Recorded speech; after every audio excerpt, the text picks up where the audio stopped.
Mis apreciados hermanos, muy buenas noches. Sean ustedes bienvenidos a esta serie de temas de nuestra zona comunera. El día de hoy, mis hermanos, vamos a tratar un tema muy especial y es acerca de Mateo 24. Hoy vamos a mirar a la luz de la Biblia qué realmente Dios nos quiso decir con Mateo 24. Algunas cosas van a ser nuevas para muchos, pero vamos a tratar de simplificar y de hacer lo más posible entendible Mateo 24, que estoy seguro que en muchas ocasiones lo hemos malentendido. Yo sé, mis hermanos, que no es fácil estar en la pantalla de un computador, de un televisor, de un celular, pero les voy a pedir que hagamos el esfuerzo de estar conectados con el sermón, que hagamos lo que más se pueda para que el diario no nos distraiga y podamos sustraer lo más importante del tema de hoy. Mis hermanos, entonces, sin más preámbulo, vamos a iniciar diciendo que Mateo 24 es el sermón profético del Señor Jesús y es la introducción también de Apocalipsis. Este sermón de Mateo 24 y 25 se dio un día martes en la misma semana de la crucifixión de nuestro Señor Jesucristo. A veces, mis hermanos, los que amamos la segunda venida del Señor, los que la anhelamos, que de eso hay muchos, el apóstol Pablo, la sierva del Señor, y muchos de ustedes anhelan esa venida del Señor. Pero Proverbios 13:2 dice que la espera prolongada enferma el corazón. Ustedes conocen la historia de los dos mayordomos. Allí en la historia de los dos mayordomos dice: mi Señor tarda. En la parábola de los talentos, allí el Señor Jesús dice que después de mucho tiempo ese Señor regresó. Y en la parábola de las 10 vírgenes también dice nuestro Señor Jesucristo que el novio iba a tardar. Entonces, pastor, ¿tarda el Señor en venir o está pronto en venir? Bueno, en muchas ocasiones, como dice Proverbios 13:2, la espera prolongada enferma nuestro corazón. Por eso ustedes son testigos de que hay personas que colocan fechas, que de aquí a 4 años, que de aquí a 7 años, porque la espera prolongada enferma nuestro corazón. Por eso, en el nombre del Señor, hoy, si tú estás viendo esa transmisión, es porque el Señor quiere colocar en tu mente la forma correcta de interpretar Mateo 24 y mirar a la luz de ella en qué sitio profético estamos hoy. Así de que, mi hermano, no permita que la espera prolongada de la venida del Señor enferme tu corazón. ¿Y cómo lo enferma? Colocando fechas, quitando nuestra paz, saliendo como locos a lugares. Así de que hoy, mis hermanos, vamos a estudiar Mateo 24 y vamos a ver esa espera, si demora o si ya está cerca la venida de nuestro Señor Jesucristo. El tema de hoy, mis hermanos, lo voy a partir en dos porque en las redes no se puede predicar muy largo. Así de que queremos que ustedes puedan estar en la transmisión del día de hoy y posteriormente también en la culminación de este tema. Hoy vamos a estudiar los versículos del 1 al 20 y luego en el próximo sermón estudiaremos los versículos del 21 en adelante. Hoy quiero situarme especialmente en la parte histórica de Mateo 24, en la profecía clásica. Mis hermanos, vamos entonces con esto a leer Mateo 24 y el versículo número 3. El contexto de este capítulo, de este sermón profético, ya ustedes lo saben. El Señor Jesús estaba con sus discípulos y 4 se le acercan aparte. Ese círculo era el discípulo Pedro, Andrés, Juan y Santiago. Ellos allí le hacen una serie de preguntas al Señor Jesús y son: ¿cuándo serán estas cosas? ¿Y qué señal habrá de tu venida y del fin del siglo? ¿Por qué preguntan ellos eso? Lo están preguntando porque el Señor había dicho que del templo que ellos estaban mostrando no iba a quedar una piedra sobre piedra. Ahora miren, que a un judío en el tiempo de Jesús les dijesen que no iba su templo a permanecer para siempre era algo inédito. Nunca antes, mis hermanos, el templo, el santuario que ya estaba ahí, había tomado para reconstruirse con Herodes 50 años. Dice Josefo que las murallas que recubrían el templo, sus muros, eran tan blancos que parecía una montaña perfecta de nieve. Ahora, al ver la majestad del templo de madera, de las piedras hermosas, del mármol que había, del oro, y decir el Señor que no iba a quedar piedra sobre piedra, pues les causó a los discípulos un temor. Así de que ellos les dicen, parecen tres preguntas, parece una, pero en realidad son dos preguntas en una. La primera pregunta es, ¿cuándo serán estas cosas? ¿Cuáles cosas? La destrucción de Jerusalén. Y la segunda pregunta es, ¿y qué señal habrá de tu venida y del fin del siglo? La segunda pregunta. ¿Cuál vamos a tratar hoy? La primera pregunta. ¿Cuál es la primera pregunta? ¿Cuándo serán estas cosas? Cabe también resaltar, mis apreciados hermanos, que Mateo 24 está dividida en dos partes. Del versículo 4 al 14 está especificado en la destrucción de Jerusalén y uno que otro aparte para la venida del Señor. Y luego los versículos del 21 al 30 son casi explícitamente y específicamente de la venida de nuestro Señor Jesucristo. Hoy, mis hermanos, ustedes tienen que salir de esa transmisión entendiendo Mateo 24, por lo menos los primeros versículos. Lo que voy a leer a continuación, mis hermanos, tuvo su cumplimiento principalmente en el año 70. ¿Y qué es lo que le voy a leer? Pues del versículo 4 al 14, su cumplimiento fue especialmente y primordialmente para la destrucción de Jerusalén en el año 70. Ahora, si ustedes leen, son pasajes muy conocidos por ustedes. Y, por ejemplo, dice, versículo 4, mirad que nadie os engañe, porque habrán falsos cristos. Voy a resumir, y a muchos engañarán. También dijo el Señor Jesús que iban a haber pestes, hambres, terremotos, pero que aún no iba a ser el fin. También dijo que muchos iban a tropezar y que esos falsos cristos iban a levantar e iban a engañar a muchas personas, aún a los escogidos. Bueno, ustedes me dirán, sí, el terremoto de Lisboa, sí, la guerra, y seguramente van a decir la guerra de Estados Unidos con Irak con Irán, y la guerra de Estados Unidos con China. Pero no, mis hermanos, esta profecía de los capítulos 4 al 14 se cumplieron especialmente en la destrucción de Jerusalén. Ustedes van a decir, ¿cómo así? O sea que no es para el final del tiempo. Sí, pero en primera instancia y específicamente los primeros del 4 al 14 de versículos son especialmente para esa época. Por ejemplo, un poco de historia.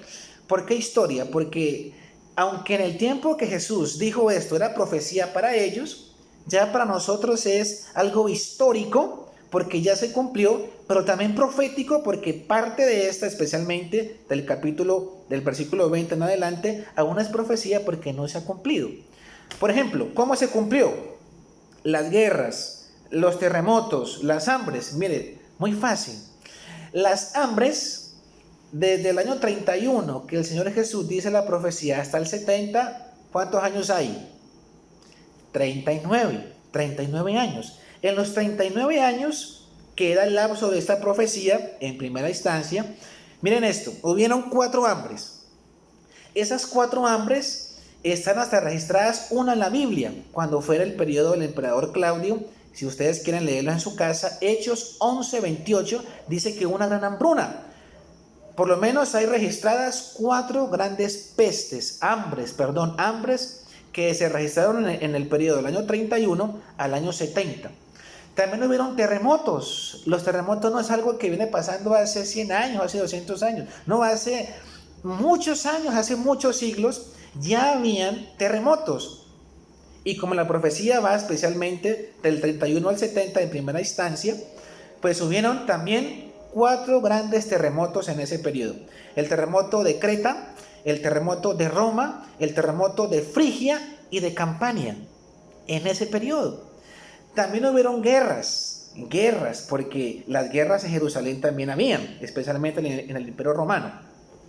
Hubieron 3 grandes guerras: Mauritania, las Islas Británicas y una guerra muy importante que fue la guerra de Armenia. En el año 62, Armenia derrotó en cierta medida a los soldados romanos. Ahora, eso hizo que al ver los judíos que habían sido derrotados parcialmente por Armenia, se rebelaron y causaron algo que más adelante les voy a decir qué pasó. Así de que, mis hermanos, ustedes están viendo a la luz de la historia que esa profecía se cumplió. Las guerras, los terremotos, las hambres. Tácito dijo que también hubieron huracanes y tormentas. Y si ustedes ven, mis hermanos, cuando dice que será predicado el evangelio a todo el mundo, si ustedes ven, está en el margen de los versículos 4 al 14, que son la primera instancia en Jerusalén. Y ustedes me van a decir, ¿también se cumplió eso? Sí, también. Colosenses capítulo 1 dice el apóstol Pablo que el evangelio había sido predicado a todo el mundo.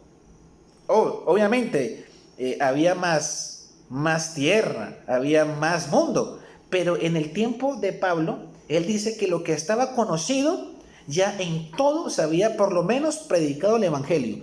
No que todo el mundo se convirtió, pero sí se predicó según Colosenses. Así de que en cierta manera, no en su totalidad, pero en cierta manera, también se cumplió esa profecía, que se había predicado el evangelio, por lo menos en ese tiempo, en todo el mundo. Algo más para resaltar, mis hermanos, para que estemos como al tanto de lo que sucede hoy día. La señal distintiva de la destrucción de Jerusalén era la abominación desoladora. Ya lo vamos a tocar. Y la distinción, la señal distintoria, ¿sí?, del fin del siglo fueron 3. 2 están en Mateo 24 y una más está en Apocalipsis y en Daniel. La primera, la predicación del evangelio sigue siendo una profecía significativa para la venida del Señor.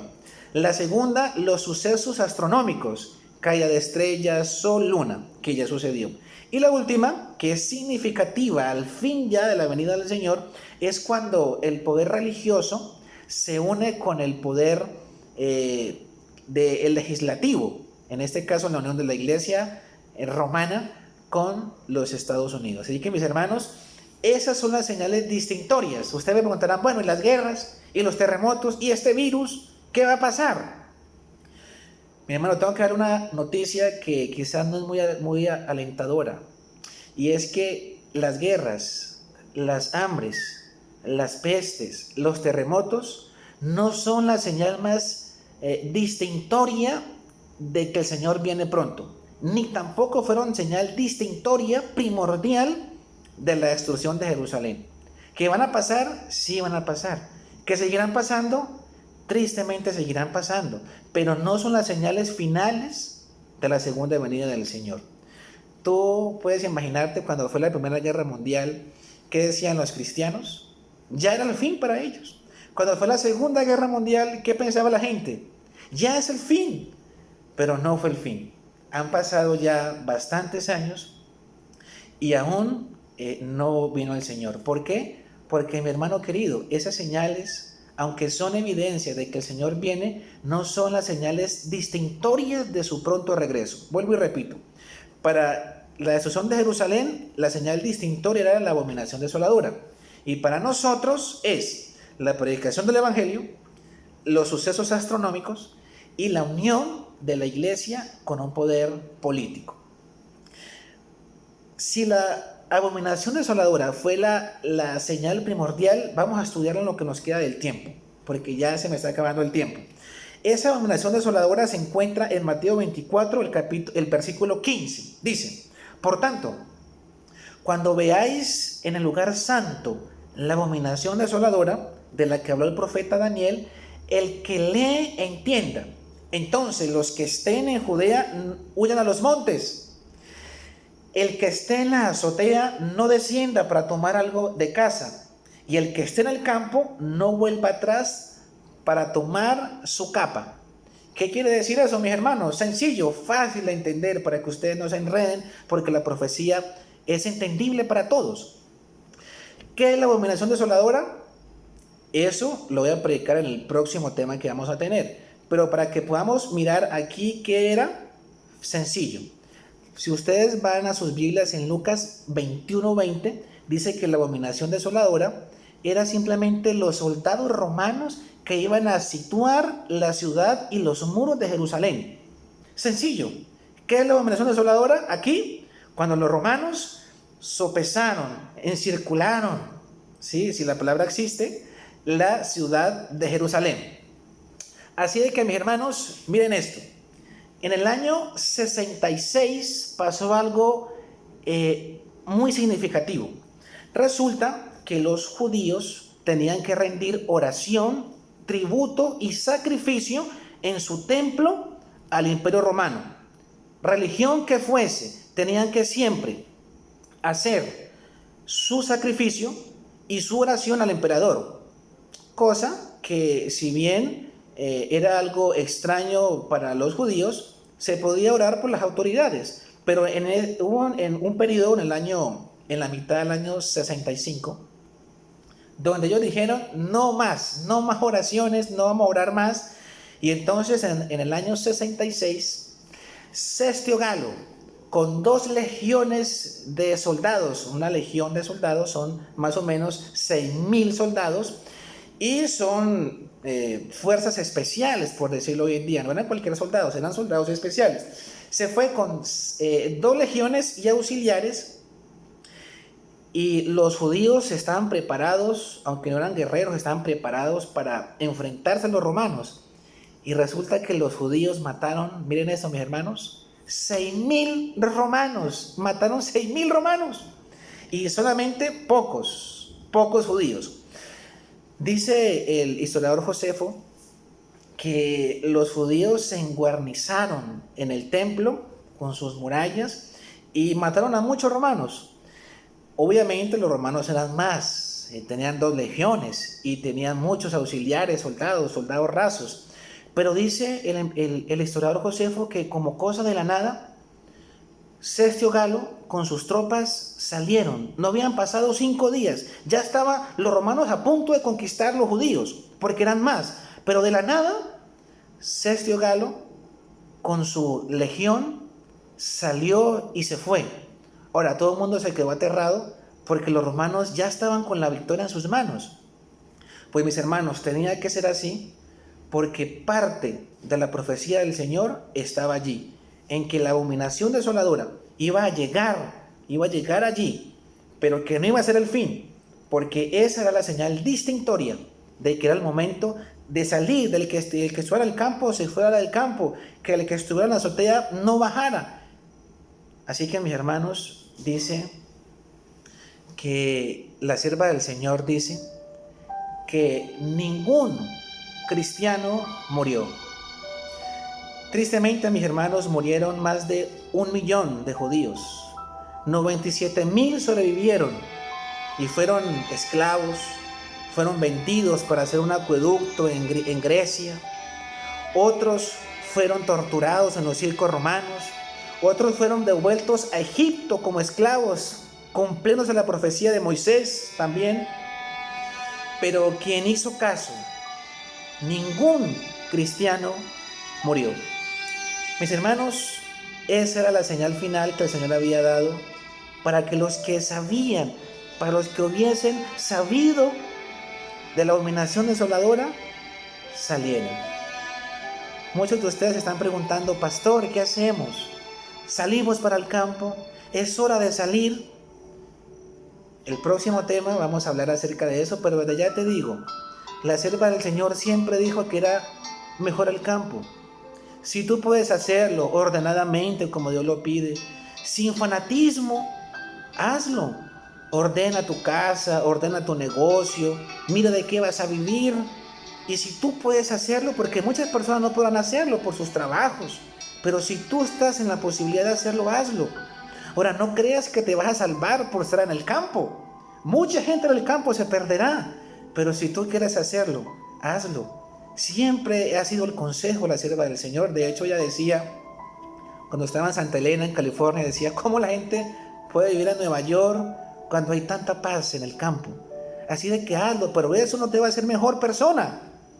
Lo que sí te va a hacer es que vas a estar en una mejor comunión con el Señor, vas a estar con un mejor clima, con una mejor salud, con una mejor educación para tus hijos, pero hazlo con orden, sin fanatismo y sin pensar que eres mejor por otros porque no lo hacen. Lo otro, mis hermanos, hay que diferenciar entre vivir en el campo y la huida al campo. son cosas diferentes. No me voy a adelantar, les dejo allí el preámbulo, pero hoy quiero cerrar este pequeño sermón, esta pequeña meditación, diciéndote, me vas a preguntar, ¿y ese sermón qué tiene que ver con mi vida? El año 70, Sestio Galo, las profecías que ya, ¿para qué?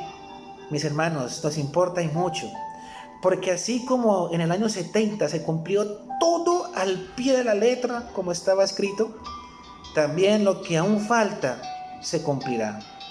No pienses que las guerras, que las pestes serán el fin. No, no lo serán. Pero sí, dice el Señor, que su venida es pronto. No importa cuánto dure su venida, si demore 100 años o 5 años, no importa. Lo importante es que hoy aprendimos que lo que se cumplió en el año 70 volverá a cumplirse. Yo hoy quiero verte a ti en el reino de los cielos. Que el tiempo, que los 20 minutos que duró esta meditación no sean en vano, no sean de balde. Que tú puedas hacer hoy planes con el Señor, que tú puedas reafirmar tu fe en la profecía, en la historia, y puedas decir que nuestro Señor no tarda, que su venida es pronto.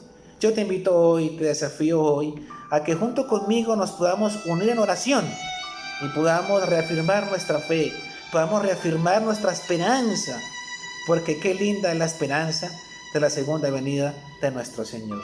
Si ese es tu deseo, te invito a que oremos y que nos coloquemos en las manos de nuestro Señor Jesús. Vamos a orar.